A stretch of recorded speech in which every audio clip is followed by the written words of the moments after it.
Welcome to Yoga Flow on the Go, presented by Autoscope. I'm Sonia Azad. All right, this one is for my steering wheel clenchers. When you get super stressed out, this starts to happen, and that can cause wrist pain over time. So all we're gonna do is interlace your fingers and start to take a figure 8 shape. You might experience immediate relief after just a couple of moments of this, but instead of just stopping here, why not just go on a little bit more, right? So we're gonna roll and release the wrist. So present the palm forward. You can do a gentle press with the fingertips back.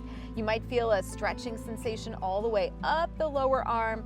Be sure to get both sides. Breathe, hold each stretch for about 20 seconds if you can. So you roll the wrists and then release them. Roll and release. You can shake out the hands and let me know how it goes. Remember, you got to do this one while you're stopped, always with the hands on the wheel and eyes on the road.